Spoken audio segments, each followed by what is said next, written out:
I thought I knew him. I trusted him with every piece of my heart. But sometimes, the people closest to us are hiding secrets we could never imagine.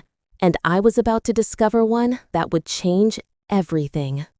Monday mornings used to be my favorite. The sun would stream softly through our kitchen window, filling the room with a golden glow. David would hum one of those silly tunes he always loved, and I would smile, feeling that warm, comforting sense that everything in our life was just right. But that day, there was something off, something subtle yet undeniable, a faint tension in his voice, a glance he quickly hid when I walked by. I brushed it off at first. Maybe I was imagining things. David and I had been married for over a decade. We had built a life together, our home, our routines, our little weekend traditions. I had loved him with everything I had. I trusted him completely, and I believed he loved me just the same. But lately, things had started to feel strange. Little cracks started appearing, almost invisible at first. It began with him coming home later than usual, always with a story, work deadlines, meetings running late, traffic. I tried not to let it bother me, reminding myself that sometimes life just got busy. But then came the small, nagging changes that you only notice when you're paying close attention. The way he held his phone a little too tightly, the sudden hush when a message arrived, the brief, nervous smiles that didn't reach his eyes. I wanted to trust him, really I did. I wanted to believe that all these little suspicions were just my imagination. But every day, more evidence piled up, subtle and undeniable. Strange receipts, texts disappearing too quickly, odd little excuses. My gut twisted in knots, and I began to dread the moments when he'd glance at me. Something was off, and I could feel it in every corner of our home, in every quiet moment. One evening, while cleaning the living room, I noticed something unusual, a small envelope poking out from under the sofa. My heart skipped a beat. Curiosity battled with fear, but I had to know. I picked it up, hands trembling, and carefully opened it. Inside was a receipt for an expensive dinner dated last month, a dinner I had never attended, and the name associated with it wasn't mine. Shock rooted me to the spot. My chest felt tight, my mind spinning. Could it really be what I thought it was? I held the receipt like a fragile piece of evidence, my hands shaking. The betrayal had moved from suspicion to undeniable proof. That night, I didn't confront David. I couldn't. Instead, I went to our bedroom, closed the door behind me, and sank onto the edge of the bed, my mind racing 1,000 miles an hour. How long had this been going on? Who was she? How could he do this to me, to us, to the life we had built together? Days passed, each more torturous than the last. Every glance, every casual word shared between us now carried a weight I couldn't ignore. I noticed the smallest details, the way he avoided my eyes, the faint scent of perfume on his shirt, the way his phone never left his side. And with each observation, my heart sank deeper. Then came the moment I could no longer ignore, the moment of undeniable truth. While David was in the shower, I found myself sitting at his desk, hands trembling as I navigated his laptop. Emails, social media accounts, private messages, all leading to the same shocking revelation. David had been cheating on me for years, and the woman's name was Samantha. Every hidden detail, every secret plan, every stolen moment, it was all there in black and white. The room felt like it was spinning. I sank into the chair, trying to process the enormity of what I had discovered. All those years, all the promises, all the shared laughter, it was all a lie. A facade carefully maintained to hide a life I had no part of. And in that instant, heartbreak was swiftly replaced by anger, a cold, calculating anger that demanded justice. I knew revenge wouldn't be reckless. It had to be strategic, flawless, unforgettable. I had to make him feel, truly feel, the magnitude of the pain he had caused. And as I sat there, staring at the proof in front of me, I made a vow to myself. He would never see it coming. In the following days, I observed. I noted his routines, his habits, the small details of our shared life that he took for granted. Every casual movement, every moment of carelessness, I filed away in my mind, quietly preparing. And with each passing day, my resolve strengthened. This wasn't just about revenge. It was about reclaiming control, about making sure the betrayal didn't just fade into silence. If you've ever been betrayed, you know the cocktail of emotions, shock, heartbreak, disbelief, and anger that twists your insides and keeps you awake at night. I had felt all of that, and now I channeled it into a careful, deliberate plan. And as I sit here recounting the story, I can tell you one thing. Sometimes the ones you trust the most are the ones capable of the deepest betrayal. But sometimes the ones betrayed can rise stronger, smarter, and more unyielding than anyone could imagine. So, if you've ever experienced something like this, make sure to comment below. Share the story with someone you trust, and don't forget to hit subscribe so you won't miss what happens next. Because believe me, what happens next will change everything. I never imagined that discovering the truth would hit me like a lightning bolt, leaving me breathless and shaking. Every lie, every secret he'd kept, it all came crashing down at once. The morning had started like any other. Sunlight streaming softly through our kitchen windows, the smell of fresh coffee in the air. But something in the atmosphere felt different. David, humming a tune, seemed distracted. His smile didn't reach his eyes.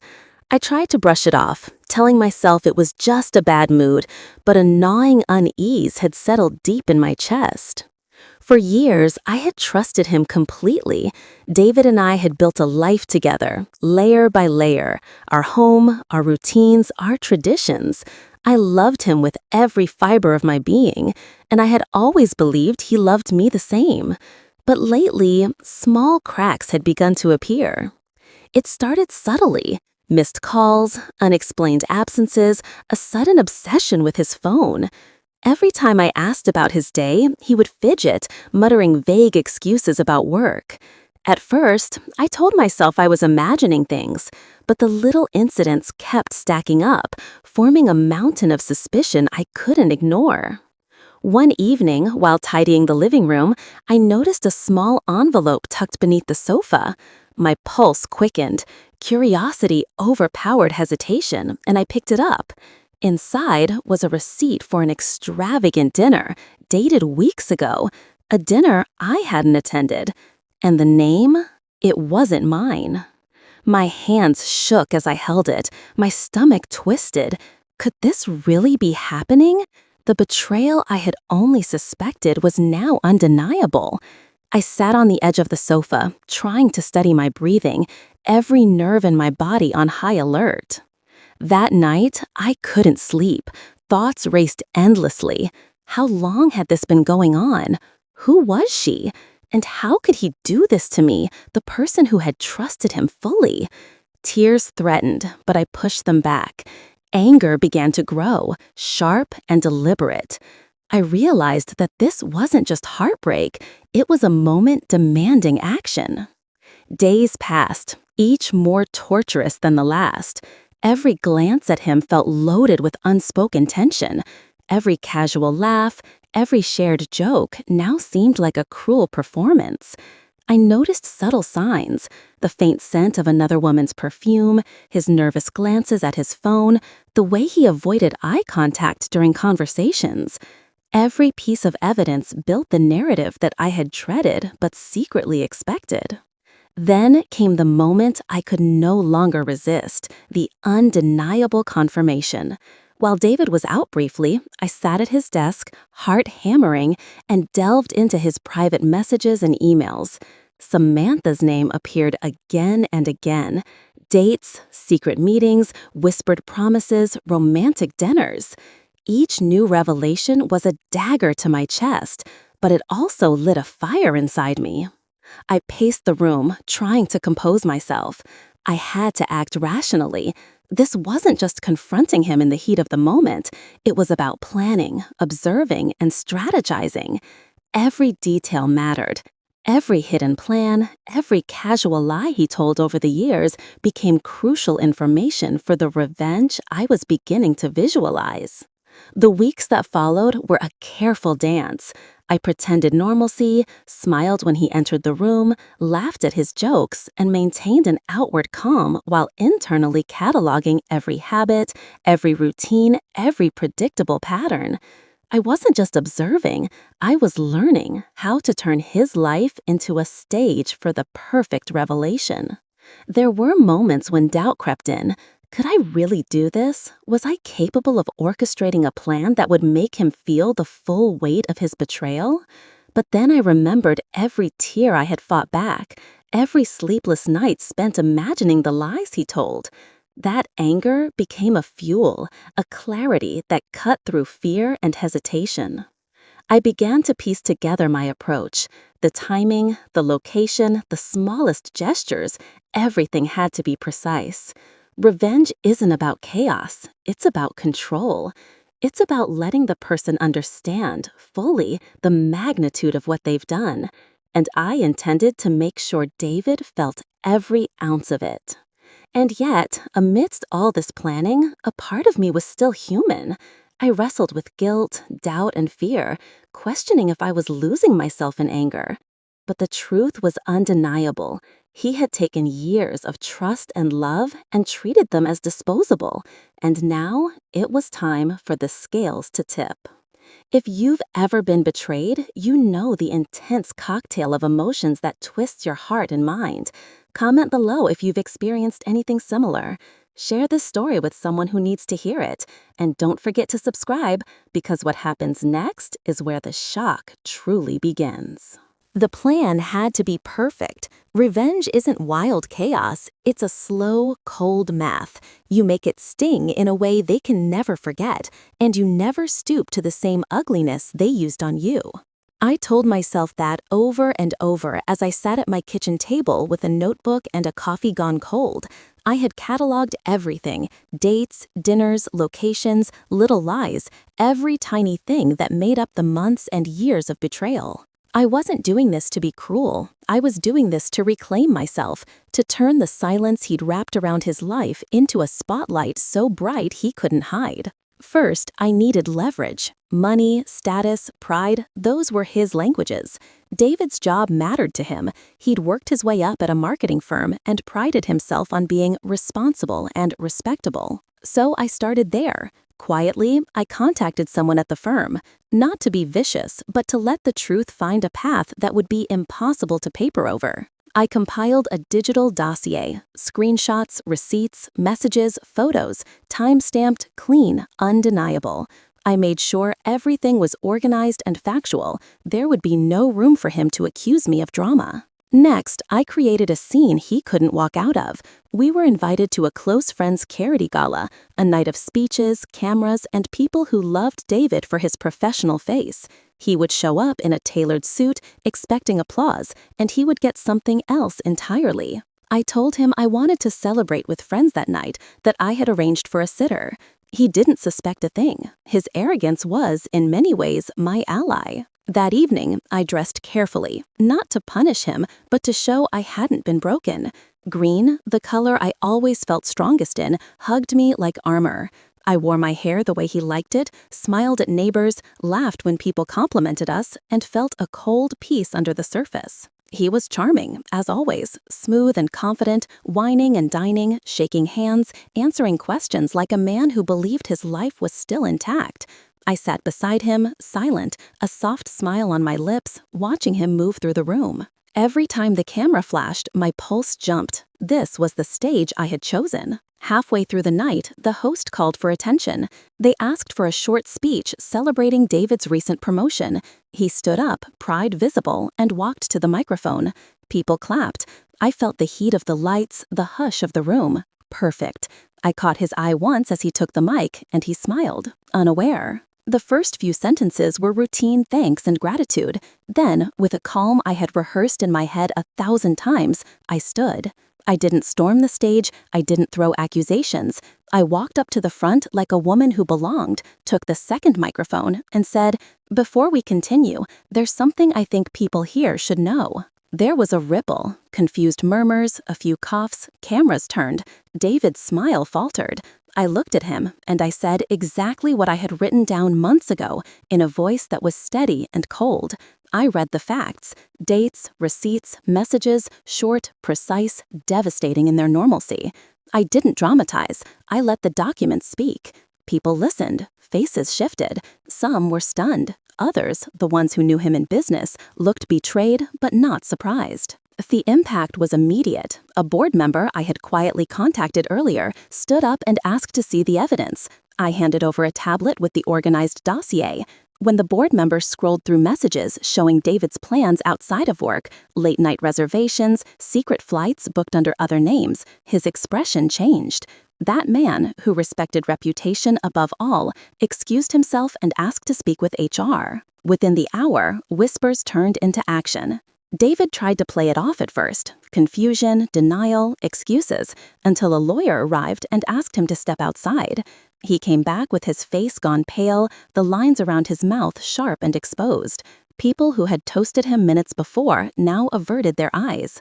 I felt no triumph that felt like cruelty. I felt a steady, reclaimed dignity. He deserved this exposure, not to ruin him, but to make clear that choices have consequences. He had been given so many chances. He had chosen a secret life instead. But I wasn't finished. Humiliation is fleeting. The point was to change the pattern. So I used his own pride against him again. The marketing firm launched an internal review. His email access was temporarily frozen. Clients were called. And when Samantha, because I knew her patterns, tried to reach him that night, she found his phone off. She called his office, left messages. My final move was simple and utterly deliberate. I sent Samantha a message from an anonymous burner account with a link to a small, private website I had created. Nothing public, nothing illegal, just a private page that laid out the timeline, the receipts, and an open letter to anyone hurt by this. It was clinical, factual, and it included a note that the firm had been informed. I wanted her to know her role in this was no longer secret. The next morning, the news moved faster than any gossip in town. People whispered, colleagues confronted David. Samantha called him frantic. His supposed friends, who had once laughed with him at the office, now watched his step. His career, the thing he held up as a shield, wobbled. He started to realize the scale of what had been set in motion, and this was only the beginning. When he confronted me, standing in our kitchen where so many of our ordinary lives had been lived, he tried to be angry. "How could you?" he demanded. But I was calm, almost serene. "You did this to us," I said quietly. "You made your choices. I gave you room to fix them. You chose not to. I chose to stop being silent." He sputtered, then begged. He offered apologies that sounded thin and rehearsed. I let him talk until the noise faded. I told him exactly what needed to happen for any hope of reconciliation: full transparency, counseling, and a loss of privileges he had taken for granted. He balked. I watched the pride die in him slowly, the same pride that had allowed him to cheat for so long. In the weeks that followed, there were consequences beyond the professional. Our friends distanced themselves. The contract that had been close to closing at his firm evaporated. He was placed on a mandatory leave pending review. Samantha disappeared from the social landscape. She stopped posting photos, changed her number, and retreated. I didn't dance on anyone's ruin. I simply collected the pieces of my life with an even hand and started to rearrange them into something that belonged to me again. And the most vital part, what revenge can't always accomplish, was something I gave myself: boundaries. I filed for separation, not as a petty act, but as a reclaiming of space. I took financial control of our accounts that were jointly held. I reached out to a therapist because strength without help becomes hardness. I reconnected with old friends who had been quietly concerned, and I found new routines that were mine: sunrise walks, a writing class, small dinners with people who saw me. The vengeance had been the tool to wake the world. The healing was my work. People ask me if I felt satisfied. In some ways, yes. The shock I planned landed, and for a man who hid in darkness, being seen was the consequence. But what mattered more was the slow work of rebuilding a life where I was the center of my own story, not an afterthought in someone else's. Seeing him stumble was not the goal. Reclaiming my peace was. If anything from this resonates with you, tell me below. Share your story, your strength. Like this video if you believe in standing up for yourself, and subscribe if you want to hear more real stories about people who found their power when everything fell apart. The final truth I want to leave you with is simple. Betrayal can break you, or it can be the moment you decide you deserve better. I chose better. I chose myself. And when he realized what he'd lost, that was the moment everything changed. He had thought he could live a double life forever. He learned, painfully, that secrets have a price. And I learned that silence is optional.